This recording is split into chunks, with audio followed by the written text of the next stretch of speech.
I'm saying that if is there anything that I did non-intentionally hurt you, akintu kyonna kye nakulumya nga sigenderedde, I'm asking for forgiveness because it is never my intention to hurt you. My mission is happiness me with you, to be with you in a happy life forever, happily ever after. But if I did something wrong to you unknowingly, please forgive. The man, Bibi Zanda, is apologized for the forgiveness. If even you, everything you did knowingly and non-knowingly, I forgive you everything.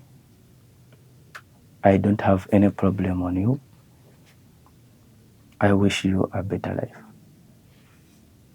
Musibye mtya mwena abatulaba nze Jonas Ntongo mbaniza tenateeka omukutu gwaffe omuganzo gwa Tindi Files kwene yakatuyamba okugenda ddala maaso n'okubanga ate osubscribinga yene ensibuko y'ebirungi ate era n'ebyesanyu. Twebaza Mukama olw'ekirabo eky'obulamu tuli mwezi gwa December. Omwaka tugenda kuba ate tugukomekkerera essaawa yonna. I think that will be next week but one. Naye before that, I want to take this opportunity to wish all of you Merry Christmas and a Happy New Year. Mwaka tegubadde mwangu though eri mu bafanzi baffe ab'oku Tindi Files tubeeyanza nnyo ku lw'ebyo ebintu ebirungi bye mututuusizzaako. Omwaka gwe gumu tufuniddemu 100k subscribers award, Silver Media YouTube. N'olw'ensonga eyo nze nja kuba ate nnyongerera ddala okubaweereza.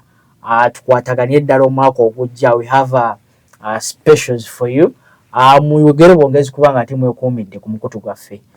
N'olw'ensonga eyo nkyaddeko wane no mu studios Sangwanire Makindye baziyita International Records. Negatiddwako omwami Bibi Zanda. Last time twalina interview naye ng'ali n'omukyala Queen Leila naye essaawa za kaakati ndowooza ebintu byasobola kubanga ate bitambulira ddala bulungi. Omukyala n'abaako engeri emu oba endala gy'amwesonyiwamu. Kale kaŋŋambe nti bonna ne beetaamu ne bamuko some space.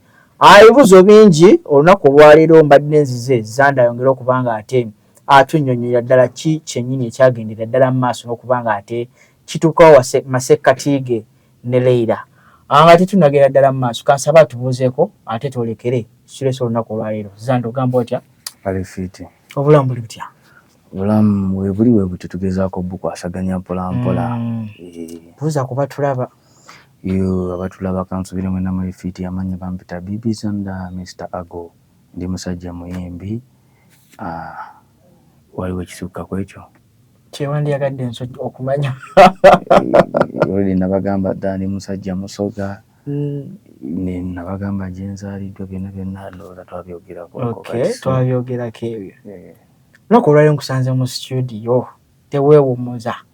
Tetwewummuza ate nga ate studio okunsangayo tekyewuunyisa kubanga nze studio is part of my life. Ebintu ebisinga future yange yonna ogenda okwetegereza nga etambulira ku kintu kimu studio kuba first of all ebimu ku byenfunamu ssente. Ndi writer, mpandiikira abayimbi ate ndi producer kitegeera. So tubeera wano ku International Records nga tukwasaganya. Olumu mba mpandiikamu obwange, olumu mpandiikiramu ko babadde banga beetaaza obbawandiikira. Ekyo balina okuwandiika ennyimba. Sebo nze ndi writer omanyi hiti zimpandiise mu ggwanga Uganda. Sooka otumenye. Oluyimba lwa Grenade lababaliibamulabi abanaabo mubona amaka kyawo kataakiko ntandise okkawulira. Tomudi oyo golaba fe abamutandika wanene ekintu ekibiina byonna. Wow, that's interesting. Kwegamba totudde obwongo tobuwummuza ng'abavubuka abamu eyo. Manyi ebinsi bya kuyiiya kupanga osobola okulaba nga tupaawo. Oba oli abantu baali bamanyi nti kofunye ka heart break kano tojja kulekerawo kubanga oba feedinga music. No, ate kati ekyenjawulo ekiri ku muyimbi nti buli ekimutuukako n'ekiba kibi kitya ffe tukirabamu opportunity. Bwe baba nga bakutemyetemye oyimba oluyimba ng'ogamba kakuubaako temuddamu kayitamu bantematema nolabula kati bwe bakukyawa era oyinsoka n'oyimba ku depression ey'okukyawa biki era kivula nti akayimba kange akapiira bakayita batukyawa kekano kenkusanze oli mugira sanze tuli mukamaliriza challenge yakava okukamalirizaawo ate ebiyumba tebiri wala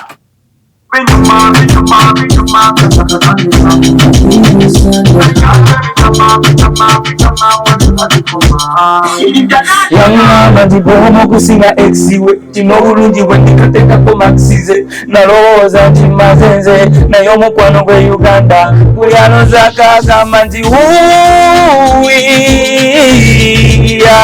wabula biruma lava eruma okusinga neggwa challenge bwe batukyawa twayiga oba tewayiga totukabira oba tewayiga mpawo anata ngambye batukyanga twayiga oba tewayiga twayiga ffe twamanya bamitelemese yaba okumanya bano bakyawa ne bwoba n'empisa gwe bakukyawa ne bwoba ne sente bakukyawa kolera ne bina gwe bakukyawa nzi kati nkizudde mu seno omuntu yasigaza tulavu ye muntu omu abeera mamawo kati nzimami nze kalyako gindyako nobody could affect me more love nabagwamu omuliriya ebiyuza buli aleza kakaba nti wuuya wabula biruma lava eruma okusinga nebbwa pametelemse fe batukyawa twayiga oba tewayiga ngamba gwali eyo mu kamera kayimba bakajja ku mutima kayimbako bulumi bwerere bulumi bwerere tukabira wano nonaze ne gago ne wenkaaba tewajja kukiraba sagala kulaba kaaba anyways enda kutwala mpola obutakucyankalanya nnyo the last time I had an interview twali ne Queen Leila ng'omukwano gwe mwemetta gwakimmemmette then after that what went wrong ng'ate twali tulaba obulamu obutambuliza ddala bulungi social media ng'abantu baba wishinga bisinga byokka twali tumanye ekintu kino mugenda kiteeka ku level etala kyolina omanya nange nali mmanyi ekintu kigenda kubeera ku level eri nti kigenda kubeera kyalubeerera toba osanga naye kyekyali ekirooto kye kibe kyalubeerera kitegeera mukwano twagweraga tutambudde mu bifo bwegamba buli wenzijukiramu omwana bu moment bwe twabeeranga ffenna obwessanyu mugenze mbazadde taata ayogedde oluzungu oseka ki toseka taata ayogedde oluzungu maama akubye oluzungu maama nangamba n'okuŋŋamba ayagala nzaale omwana omuzungu omwana nga musaya mutabike ng'omwana amulinze nze wondabira wano essaawa zino ne wondaba ndi mu studio mbeera mu kuwandiika kuyiiya mpulira ne waka wange nsulayo nnakumbale kuba ebijjukizo bingi ebiri ewaka eyo maama wange wankubira amasimu sigakwata simanyi kyamugamba taata wankubira amasimu sigakwata simanyi kyamugamba kubanga maama tomugambangako ku nsonga eno ne taata maama wange abeerako ku social media buli kimu yabiraba naye kati nze simanyi nabyamuddamu simanyi n'amasimu sigakwata amasimu ge kitegeera olw'ensonga bingi byetwamusuubiza namugamba naŋŋamba kansubire mugenda omwana wange ovudde togenda kudda muki owonye bino ebizunga kitegeera so maama nemugamba maama ono yono so kati simanyi butya wengenda mufesinga mugambe nti maama nti ate maama nti era maama ero kiraba ngera bwobiraba zanda sooka otunyonyola obuzibu bwavaawo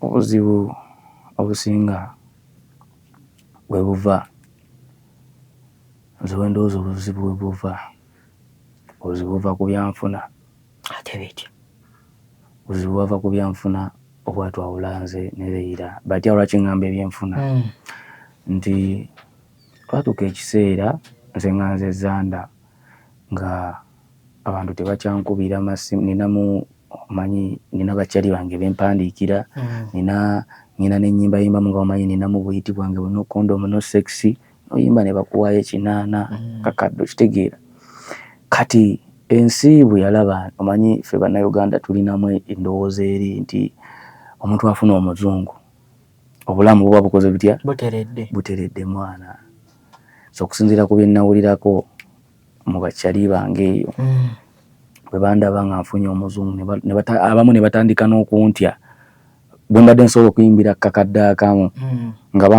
nga batya n'okunkubira esimu bagamba Zambia tosobola mujja we ali eyo ali mu ssente kitegeera naye ng'ate gyendi nali siri mu ssente okitegeera sijja kugamba nti nno omukazi talina ssente naye ate golo yange si yali nti teyali mbuya kumufunamu ssente ngenda okubuuza nti omukazi wali obala kuyambako financially no si kunyambako financially nze nali njagala nsigale nga mbeerawo ng'omusajja nga nfayita ebyange okitegeera ng'omukazi wali kuba nze saamwagalako ssente wabula kati obuzibu buvaawa twatuuka ekiseera nga weemanyi mwana ebyaffe ebya ghetto okitegeera abazungu abo oba sigenda gamba abazungu abo omukazi wange oyo okitegeera yali ayagala buli kaseera mbe nga ndi waayi okitegeera oli kumpi naye wali buli kaseera nga ndi naye okitegeera ovuki ekitandibadde kibi singa tuwaali tulinawo kasente kambuuze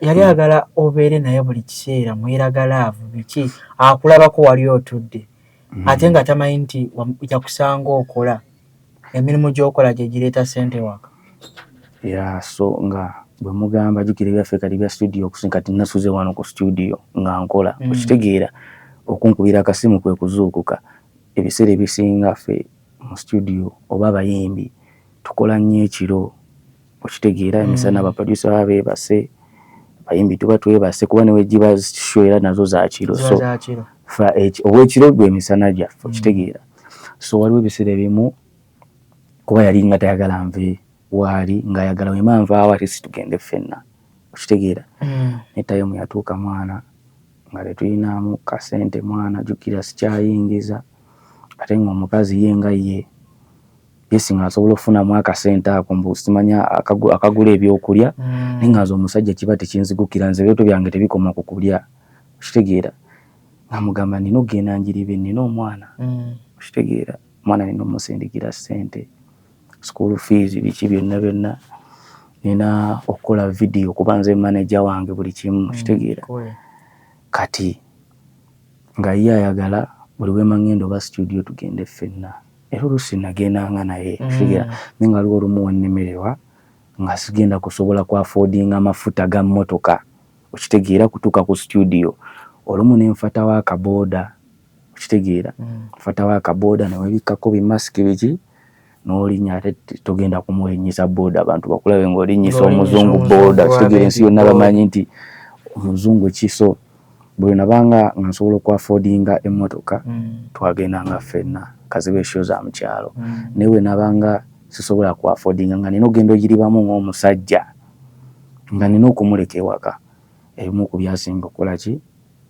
ebyasinga omunyiiza okutuuka okugamba nti kagende kitegeera kuba yali agala mbeera awo ate mwana nga nemuba temulinamu ate naye kikome yayagala mubeerawo mulaavu kati yali alina kya contributing ewaka besides ebyo ebintu byogamba nti kobule bye mugenda okulya kiki ocontributing like ngaki okubako nekyassa ku mmeeza kyassa ku mmeeza kati nze oluvannyuma lw'okugaana obusimu obwo bukwata oba bakuyisa okugenda okukola kiri bwe kiti omukazi nali mbeera naye waka okitegeera so omukazi ye yali asobola okwaffordinga okugula emmere okitegeera naye omusajja yenna tosobola kuwulira bulungi nga mukazi yakola ki yakola ebyo yabikola mwana mukazi nga yakugulira emmere ate n'ekirala kale emmere yali asobola okujja affordinga naye ng'ate nze ebirooto byange tebikoma ku mmere shikirengira bwabajjayo sente ze kitegeera agule emmere kubeera naye yabangamu nazaala nga naawe owulira olumwa nga mpule ne mugamba nze siwulira bulungi nina okugenda nkole ki nkole mbeemu n'akasente nga sikusaba sente omwana wange alwadde ngambe gwe nti omwana wange alwadde kitegeera. Zanda omanyi abaagalana bwe bafunamuko obutategeeragana at least expect these people to sit down nabako n'engeri emu oba endala gye batereezaamuko ensonga ezibaawo bwe wamutuuza kumulaalika namunnyonnyolamu biki byogendera ddala maaso n'okuba nga oyitamu. Twatuula emirundi mingi nnyo, emirundi mingi gye twatuula kubeera nga bw'omanyi abaagalana twafuna obutakkaanya obukisige nabawulira buli kimu butakkaanya bwe twafunanga ne twatuulanga emirundi mingi egiwerera ddala ne tugera ne tugamba kino ni kino tambula bwe kitambula bwe kiti naye ng'ate kiba nga be tuteesa si bye biba okitegeera. Siri perfect nyinza obba nange nasobyanga ng'olumu nsobya mu bye tuba tuteesezza ate naye nga naye yasobyanga mu bye tuba tukoze tutya muteesezza. Yeah. Okay. So obulamu bwe butyo bwe bwali. Nno wantunuulira. Oluvannyuma lwa bino okuvaawo gwe tewabazaalinga kubanga ensonga zino zitwalako mu bakulu eri mukadde maama ne taata kuba oba oli awo ze zimu ku mpagi eziwanirira obufumbo bw'abantu abamu. Wandibadde at least ogendako mu bazadde bo n'obakonsalutinga n'obagamba omukyala ayagala kino na kino naye ate nze aba nnemesa okukola emirimu gyange oba oli awo nabako engeri n'emu oba endala gye babalungamyamu. Twakirowoozaako. Tulina abantu abeetwali nabo abatukansolingangamuko bali awo. Waliwo omukwano gwange Jeeti ayina mikwano gye naye gyatugambangamu kitegeera jugira kati ebintu byalinga weziba meeting ziba za luzungu kati abazadde ate tuwateeke ku tasika endala ey'oluzungu oba olese buzibu bulala kitegeera ebibonerezo biba byeyongera okunyonyola kwabanga kwa oluzungu olwo ale kati jjukira omuzadde aba tagenda ku stress nga kugerera na ddakiika 10 gwe oluzungu olumanyi nze bwendi wano nina n'obulwadde bwe nalwala lwakwogera nnyo oluzungu mu Katonda bwange amanyabo. Zanda bangamba abantu banene balina efuga bbimbo abako n'engeri gya kukozesaamu emirimu ewaka n'obanga omukyala okola ku mirimu saa kwogera bubi saa kwogerera mukyala saa kwogerera mukyala gwe nali mbaddeko naye nga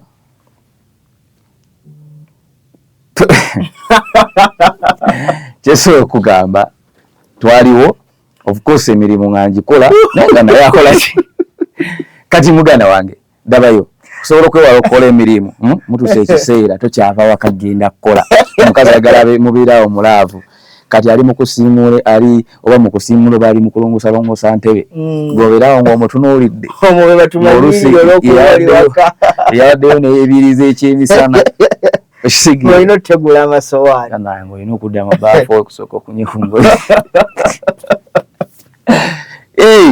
nange era ekyo kyo si kibi omusajja yenna abasajja tuggyemu olunkulu lunombo tuli basajja baganda ssebo omusajja lekino ekyo kikuggyako ssebo kukwata n'osiimuula nju tekina ekyo kikuggyako koza bintu tekina ekyo mulwaddawo enkwatako nenkuyambayambako Katonda besides that no oli musajja muganda ne musajja muganda kali omusajja yenna ndi musajja musoga oli musajja musoga mpozi mbadde nerabye naye twawukana nnyo n'abaganda omulembe guno jukira tulimu ne luli nti kati abalenzi twafuuka ba sister wali olidde ku sisterhood mbawulira babyeyogeza ebyo ba sister nti ennaku zino abalenzi twetegana okwetega obadde okimanyi mbiwulira so kati bw'obeera sister gurunedi okimanyi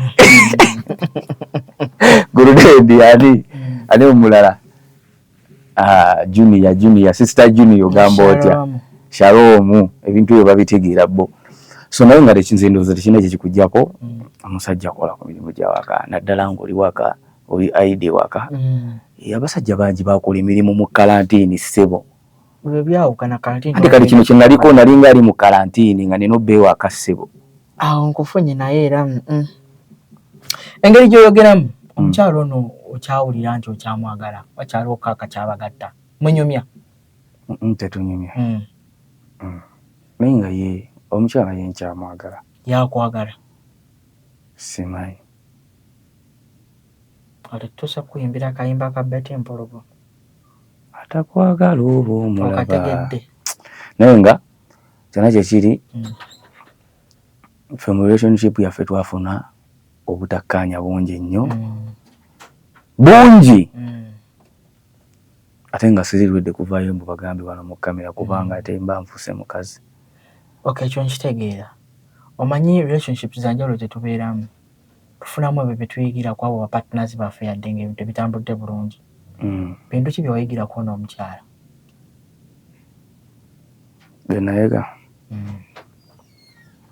kye nayiga nti omuntu yenna bw'oba onaasalawo okubeera n'omuntu kino kibabuulira bamaada batabani ba Falaawo bw'oba onoosalawo okubeera n'omuntu museke mwerabire okumala ebbanga nga lya mwaka ng'omuntu oyo ajja n'akukyalirako n'agenda ajja n'akukyalirako n'agenda mweyiga embeera abula si muntu kuwa mattuka eri bwe muyingira obufumbo bannaye bamaada ekiri mu bufumbo kitokomoka butokomosi. Nezanda abaana tebagamba. Abaana bangamba. Ajukira omugambo gwali ku app nga bagamba this will end in tears. Ebyana ebyo byakabyalo. Ali sikwagaliza bubyo. Waliwo n'ebintu ebituukawo ne ngamba ebyana ebyo kyakabyalo gano okulogamu. Kuba gwe yajja ku supidi era agenze ku supidi bye bigamba abantu bye okuba oyogera. Njogera ko boogezi so akuyishinga musajja munange kibiyo kitegeera. Ate bye bigamba abaana bye boogera ku app. Mbu ize come ize go. Naye nga n'akamessage njagala osindika bannaye. Abakyala kano ngenda kasindikira abantu bonna sirina kasindikira leera yokka. Omukwano kirungi naye ate omukwano kisobola okufuuka ekibi oludda kitya butya.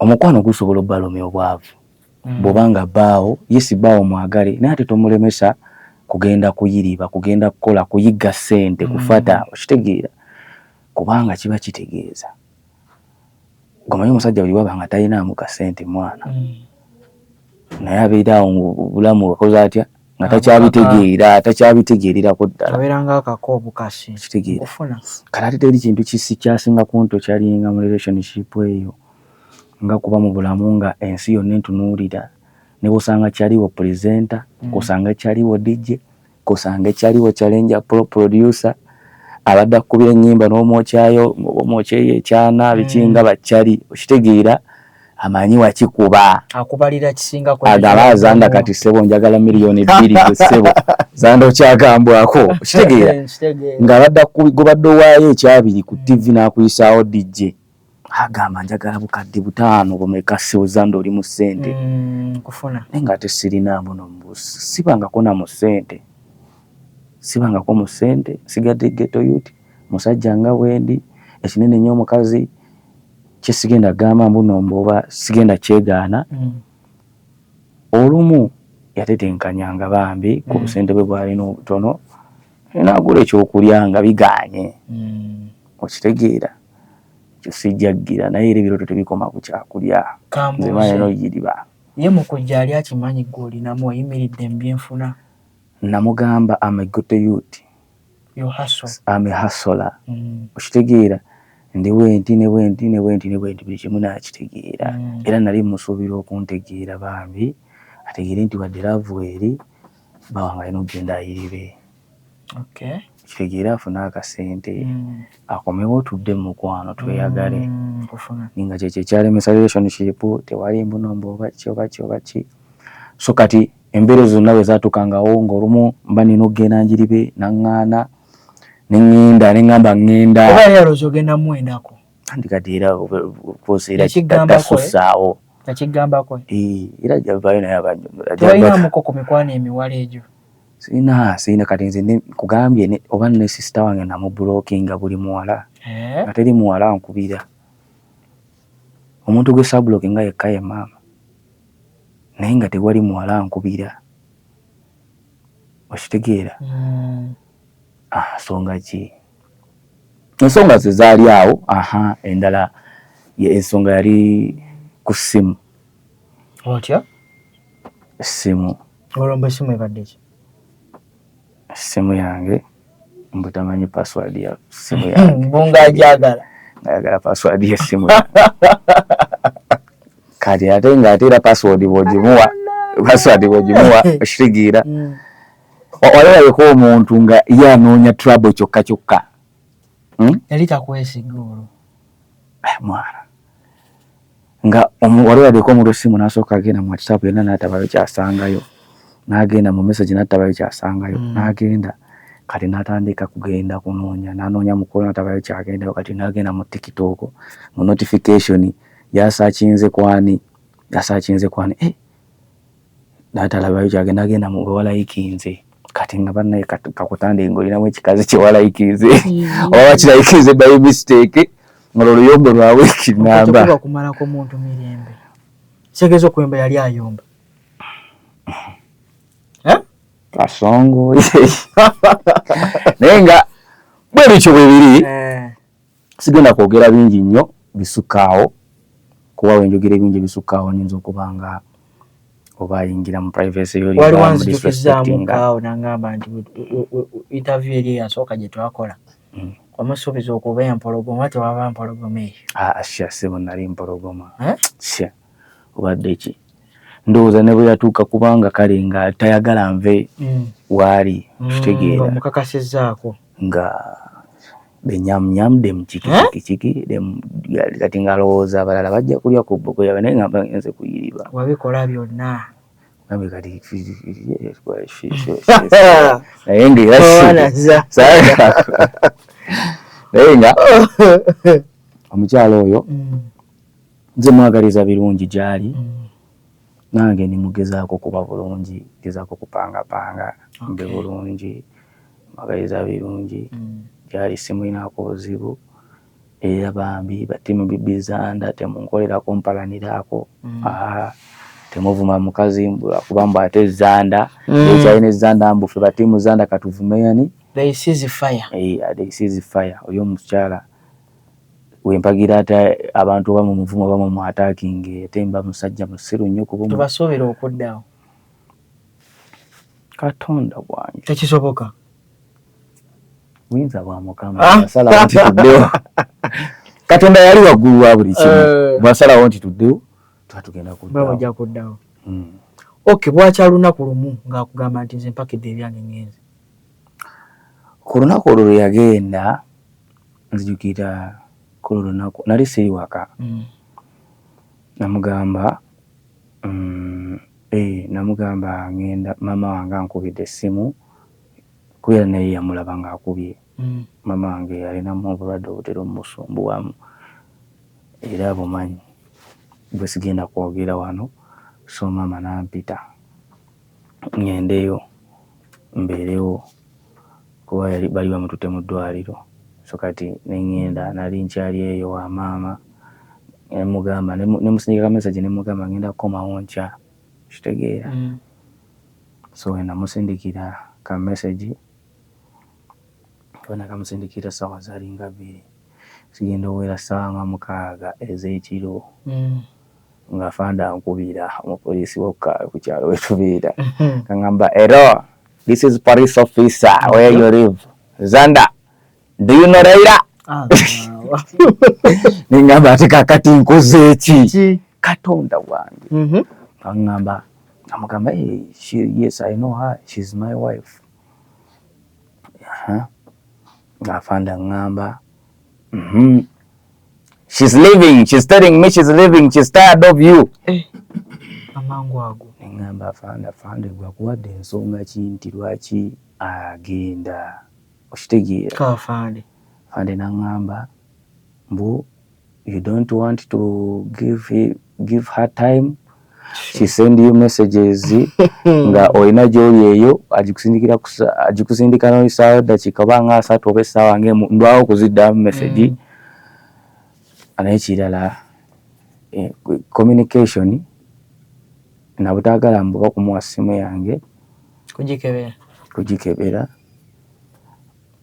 nabutaddamu messages emangu Nenga ate nali nziddamu mangu ngezimu omuntu waliwo wasobola okusinga kati nga bwe tuli wane essimu eri wali nasindika message nga tuliko online n'omuddamu oluvannyuma aŋŋamba she's leaving aŋŋamba afande osobola okukola ki okumusigazaawo n'enzija twogeremu okitegeera afande n'aŋŋamba they are leaving, they don't have time, they don't have your time. They are leaving.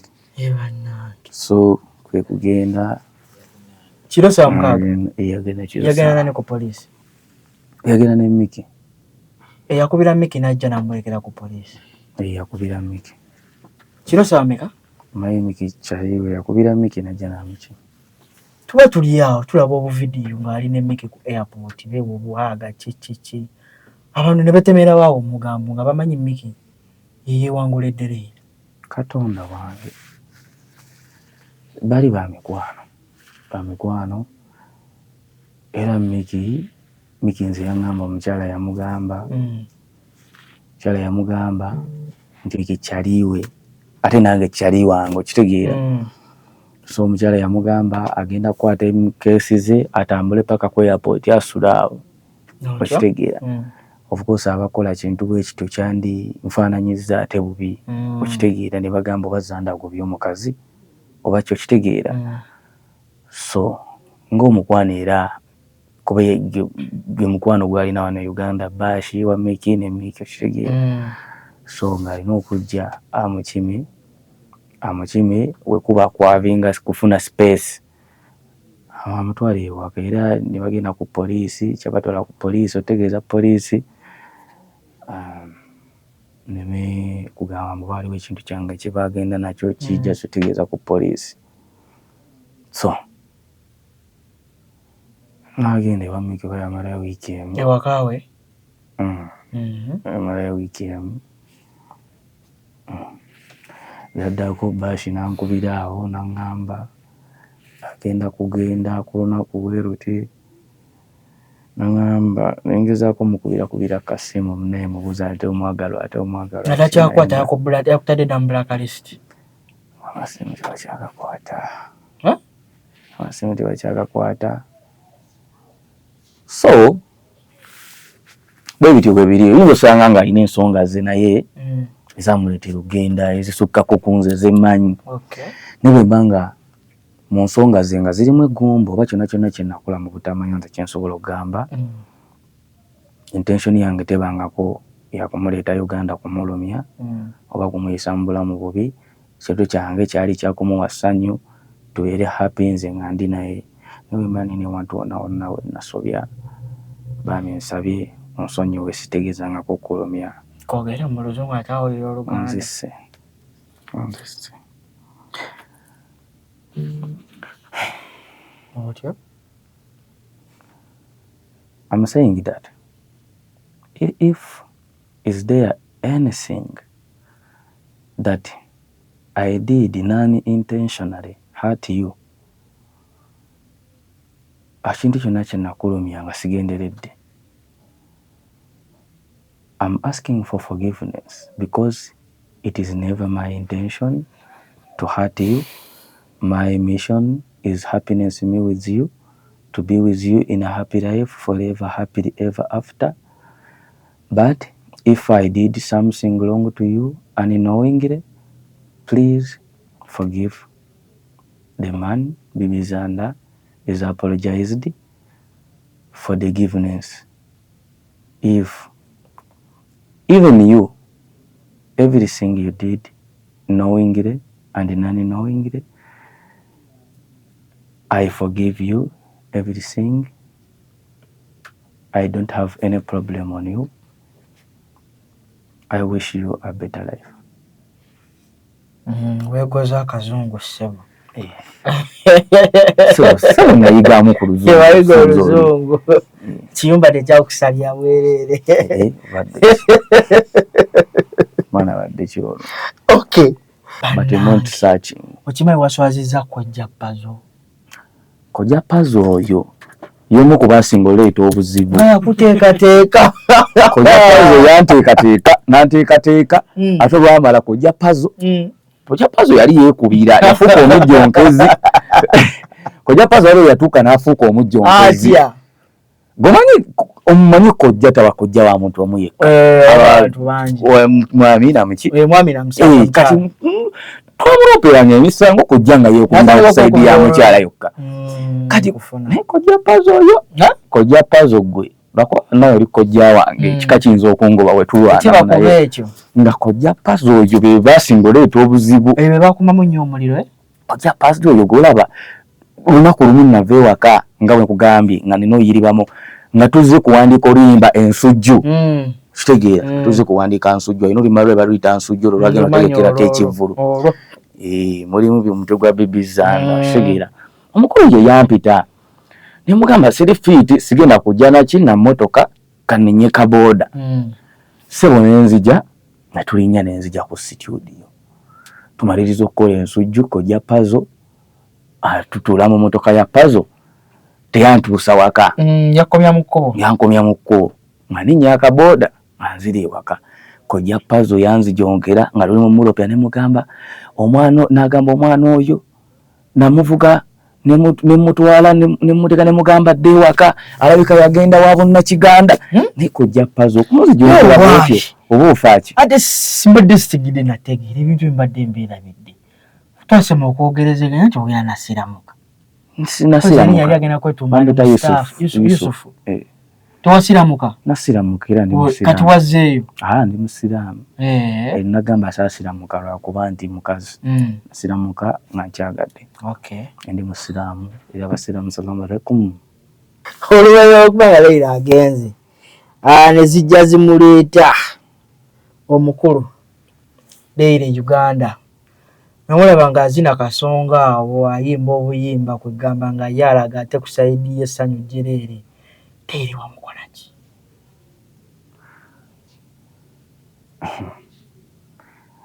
Manyi siri musajja nnyo wakka wa muntu ayagala nnyo bintu bya ntalo naye kino nkibabuulirira wano nja kukuba Leila Uganda. Omukubira ki? Nja kukuba Leila Uganda. Gwe ne Leila mwagano tukwatagana mwalemagano tukwatagana. Omanyi mwana abantu abamu balemu tegeera ku myaka egyo gy'olina n'olemu tegeera ensi neekukuba ensi neekola kino naye sitiru n'olemu tegeera oyinza otya okwataakinga omuntu obubuka oyo namulaba yavaayo nadda ku live n'agamba mb'ovaayo otya n'otandika okwogerera omukazi simanya ayina engeri gye yakola statement ye mbu lwaki oba oswaza omukazi lwaki oba oswaza omukazi neneebuuza omukazi namuswazizza nti omukazi sinnavaayo wadde kumwogerako kino kigambo ne kino ne kino oba ye yamugamba tewamanya amugambira wa bo bali teboogera amugambira wa oli naawe bali teboogera anyway sigenda kwogera nnyo bingi naye just Leila njagala okimanye ndinze gwe kanyini ojjukira nga mutujjako interview twayogera ne twogera ekigambo kye nasooka okukugamba sagala kwogera ku muvubukaani Leila Uganda okitegeera era buli yanzijjangako interview nga mugamba sagala kwogera ku muntu yenna yenna oba kubanga ate kyaneewuunyisa nnyo omuvubuka oyo sebo okuvayo n'akola live ng'ali mu luyimba lwange luno lwe nayimbye baatukyawa nali sikaaba bwe ntyo nga bwe yali agamba sebo kaagamba mu nali ngaba bakavubuka sobola abantu live oyo mwagira abantu babirekodinga kano nagamba buli alooza akagamba nti wuuya naye muntu nagamba munagamba ninga atalina bolozi mu mpale kikyate ne mwana akavubuka ako kamanyiira gwe so sigenda kuba muntu ali violent nnyo kuba omusiru tagenda kunfuula musiru naye bro bw'oba onoonya sympathy yo toginoonyeza ku zanda ojja omulage nga bw'alina kukwata mukyala omukyala eyasooka okulema ggwe n'otuuka n'okukola ebintu ebikufuula okuba nti tolina bolozi mu mpale omanyi omusajja buli bw'okwata n'ogalula bw'oti ne bw'ogalulira bugaluzi mukazi bw'oti oba tokyalina bolozi mu mpale Leila akunyumizaako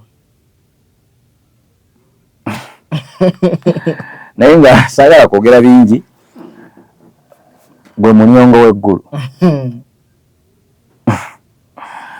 Anyway, kansubire nti gwe mulundi ogwasembayo okwogera ku linnya lyange, togenda kuddamu kwogera ku linnya lyange. Nyinza okuba nfaanana okuba ize, naye omulundi gwonna gw'onaddamu okwatula erinnya lyange bro, ngenda kukuba. Sigenda na kukuba, ngenda kukusomesa. Nkusomese nti tebakuba mukazi, nkusomese nti tebamala kwogera bintu bya samwa, nkusomese nti omuntu atakulumbye tomulumbanga. Never trouble the trouble before the trouble troubles you. Abafe. Babomu ku busoko bwayiga. Byange. Nzina ina ndi professor. Bro. Omayo byange. Nze sigenda kukulumba kati. Wabula woddiramu n'onjogera ku kati nze nkuwadde warning. Okitegeera. Gwoddiramu n'oyogera ku linnya lyange, nyinza n'obutakubira eyo bantu gye batali, nyinza n'okugamba nti batuwe professional fight. Nkalabisa ensi yonna nange eraba. Okitegeera. So bro, beeramu kuba kiziki kyo, todda ate mu nnyimba zange, nze ssebo ndi muyimbi. Ne kambuuze, gwe n'eddeere Uganda kiki ekyabatabula mu kyalo ono oba mpalana yammwe mwevudde kuvadde? Omuvubuka yenno yankubirako ku ssimu. Emabega kaawo. Siri kyaliiwe, simumanyi, yankubira essimu, anko, nze, Daily Uganda biki, anti mulaba ku internet, si kyali wange, simumanyi ng'omuntu, kitegeera, mbu njagala onyambe onfunire collab ewani, ne Wizo, nkulaba obeera nnyo ne Wizo ne Chameleon, kitegeera. Ne mugamba omuvubuka, ngenda kukugerezaako, okitegeera. Nengezaako Wizo ne mugamba, okitegeera. So Wizo bwe namugamba, bimanyi Wizo naye aba mu vibes ebiki byawo biki. N'otuusa obubaka bwe, so ebisigadde nga mbirekedde Wizo okuŋŋamba nti oba mumpe ennamba ye, oba mugamba nkubireko oba kyo kitegeera. So omuvubuka ndowooza ye yalowooza oba nagaana kumuyamba. Ndowooza oba obusungu bwonna buvaawo abugatta. Ate nayo n'oyongera ddala omumunyiiza. Omunyiiza batya? Oli omukazi nze namusanga ali singo, namusanga talina gw'alina. Kitegeera, kiringa bwe bannengamba nti no essaawa zino Yesu omukazi yagenda, tetuli nsi yonna ekimanyi tetuli ffenna. Kati n'akomawo oba n'omukomyawo, okitegeera. Kati balame nti nze ŋŋaana okubuuza mu lw'okubamba okomezaawo omukazi gwe nayawukana naye. Okategedde. So singa kibadde nti omukazi namugya mu bufumbo bwe bane ngenda ne mukima ewaka, mba nkoze empalana. Ategedde, omukazi namufuna ali mu America, ande omukazi nga faani wange, nga jjukira nze ndi internationalize. Nze ssebo nkubira ddala international. Njukirako interview ennyini alina mukwano gwe gwe yayogerako n'agamba nti mukwano gwe gwe yali akumanyi ng'awuliriza music. Yes. Kati oyo mukwano gwe tiwayogeramuko naye akupeperereza leero atereere adde mu layini. Kyolina omumanya ebintu bingi bikoleddwa. N'ebyagaana bugaana. Kati amasimu gakubiddwa. Kati akasembyeyo okundaga. Ate ssaala akwogera nnyo naye wendwa mu kamera eno ate naye akansembyeyo okundaga mwana nti ddeemu ye yantadde ebya ddala. Okitegeera. Nali nalekamu email mu ssimu ye, email yange. Akayimba kange kano baatukyawa. Kabadde ku YouTube waliwo n'akayimba ke twakolako nze naye video promise.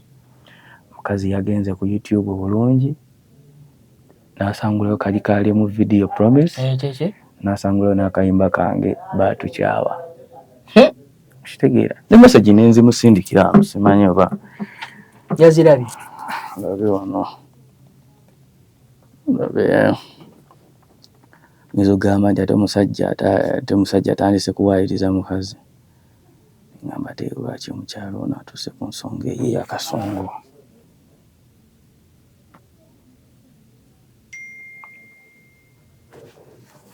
Olwo amasimu galaba agakubiddwa. Nga mwogera ng'alaba malabi. Zizo kali mugamba, hey, I hope you are fine. Why are you deleting my songs from my YouTube? Hey, are you trying to fight me? Azirika kitegedde. N'omukola nagana okukwata. Kwe togalaba toziraba nti nakuba. No answer. Gye mirundi emeka. 1, 2, 3, 4, 5, 6. musanvu no answer. Tobalanye bajja kwikubisa. Kazi yakutadde. Tukikubawo nnyo. Anyways, tetujja kufiirwa ate tusule ku malaalo. Are you seeing anyone para moment or something? Ebintu bya relationship. I will never fall in love again. Kubanga bakukyaye biruma okusinga n'entunuka. And I promise myself kuchakala every day. No stress for love. Zokuteeka sente mu love wakiri nze nywamu giribisi. Never accept to be driven with love. Or kanchogere ntokkirizanga muntu kubanga akukyaye kikufuge oba kikutwale wenna. Yes, kibawo bakikoze soka owulirize naffe batukyaye kusigwa asoose okategedde naye okabamu gumu ebiri n'okita okitegeera kati nkubuulire ate era n'oddamu n'olowooza ku mukwano si byakuddawo paka ki akayima kange wakawulidde bulungi nkawulidde sagambye nti yankyaye ngambye baatukyabwa gwe naani nga ntwaliddemu abantu bonna abankyaye abakyaye gwe kasebo wulira kye ŋŋamba abantu bonna baatukyawa okategedde gabani ababakyawa ate nga babakyawa gwe naani kati sebo nayo gwoli wanene nawe bakukyawako bankyawako nkugambye naye sigenda kukaaba nkukaabire anti kati wuliriza kiri kiti era wiiki ejja nga nazzizaawo dda ate nze nagambye omusajja yenna ali eyo kino njagala okimanyi kuva ku nze wamma omuntu yekka ayina true love gy'oli oyo ali omuntu omu yekka maamawo mubyeyogeza bweyogeza byebyadala eyo love yo weeri ate tegeraageranyizibwawo anti kati bulire omanyi bakitugamba nti love gyenjogerako yeno ey'omwami n'omukyala ove mu ebyo omanyi bakitugamba nti okitegeera kati nza kugamba bamenya omutima internationally and locally nakugamba ebyasooka abannayuganda banzanyiddeko ebisawa zino ŋŋamba abannayuganda n'abamerika banzanyiddeko oba gwalina obuzibu obanza alina olutwe soka ogende weenoonyeeko naye nga kyonna gye kiri ffe weetuli tukyastandinga mission bye mutukoze naffe tugenda bikola abalala tugenda kutugumbula tugenda kwongera otugumbula tugenda kunoonya betumenya emitima paka kuwulira bubi tetugenda kukafiiramu ekyo tokikola akuba ate obuzibu ogenda ng'ogendedde ku mission yakumenya mutima ate bugwo ne bagukwatira audio ke nawulidde omuwala ssewo ng'agamba munfuniraayo akalenzi awo nkateeke mu laavu olumala nkasuulewo tonda bwange tuweza okitegeera so kati olina seba busabe mukama akusisinkanya omuntu oyo abeera asaanidde ateekeddwa okitegeera ate naawe you have to check yourself look through yourself weetereeze byako omanyi balira abantu abamu tubalaba kutambula naye ng'ensonga z'omukwano ezo I'm not trying to say that nze nina omukwano you get nze nina omukwano kale tujja kulaba lwakuba stiru nina omukwano naye stiru nina okukola nze sigenda bba mu mukwano ndi mukwano nga kimanyi mutabani wange ali eri talinakola ki tannalya so nina obba mu mukwano omugere ngende nkola ekigere buli kimu ekigere okolako ekigereko ekigere ekitegeera omukwano si omuntu muwa omukwano omugere tewerabira nti olina okukola tewerabira nti olina future kubanga buli lunaku olugenda terudda so fonke okay nga tumaliriza simulaba tulaba nga tumaliriza just kyengenda obagamba nti bameni njagala mukimanyi nti Bibi Zanda waali akyastandinze is a man of all seasons kubanga nze nagambye kale wadde nakaabye naye naswaziza nnyo ekibiina kyange n'ekibiina ekyatusigula nti platform kiswaziza nnyo naye munansonyiwa ekibiina obuzibu abasajja bakiryamu olukwe bapresident naye nga we still stand so we tuli wano eno abanoonyaako akasimu kange kwe kali ku mikutu gyange ate abayimbi abali eyo nga mwetaaga Waaka mubimanyi Waaka atandikira ku International Records Challenger Pro bwekasowulira international n'oba okolodde bukolozo oluyimbi bigenda kuba hit so mujje tukole Waaka wano International Records Salama Road nga ku ATM Church byebyo ebyange mbampita bibiza na Mr. Agoni n'akayimba akapya bakayita Baatu Kyawa ate nga kyafulumye ennyimba sigenda kupowa nyongero pajjukiza nti kamunkyawe kamunkutula omutima oba mutemye abaana bakuddeko erinnya eddala mbu omukyawe mbadde soma wano ku gundi ejo okuzibu bw'olina osuddiya nnyo kati obadde tosobola kale anyways n'ensonga eyo ngenda kuba ate mbasiibulya wano ndowooza bibiza ndammwewuliriddeko ensonga zonna azibaleetedde butereevu biki ebitaagenda bulungi naye atubuulire kyagenda ddala mu maaso n'olwo ensonga ngenda kuba ate mbasiibulya wano nkoze ne Lawrence ku kamera omukutu Tindi Files obuwala obuliyo bwonna nga bwadyetaaza olwami lunene obulungi olugogo Katonda wange is readily kati abawala is readily kati obuwala searching obuwala banaye bugamba mu obuwala buno bwalyetaaze olulenzi luno luzanda kati ate obu tebukyamenya mitima oba naye kyonna kyekiri banayize ndi mu heart break mundeke mpumulemuuko ndi single tukoledde ku International Records nagambye wano we wali hiti ebyaddala va mu binene mbw ate mukimbo ki gwe omuyimbi ali eyo ng'oyagala kutandika kuyimba oba ng'oyimbye ebiganye ng'oyagala kuba ku hiti emisambwa egigaba hiti amayembe agagaba hiti katoba katonda ba hiti bamaseeka ba hiti buli kimu kiri eno ku International Records sigira okay n'olwo ensonga eyo ngenda kuba tembasiibulya wano bibizaana ndowooza mwewuliridde ensonga zonna azibazzeemu butereevu biki ebyatuukirawo ddala mu mukwano gwabwe ne Queen Leila nkoze ne Lawrence ku kamera nze Jonas Ssentongo omukutu Tindi Files mubeere bulungi mweraba tuli mu depression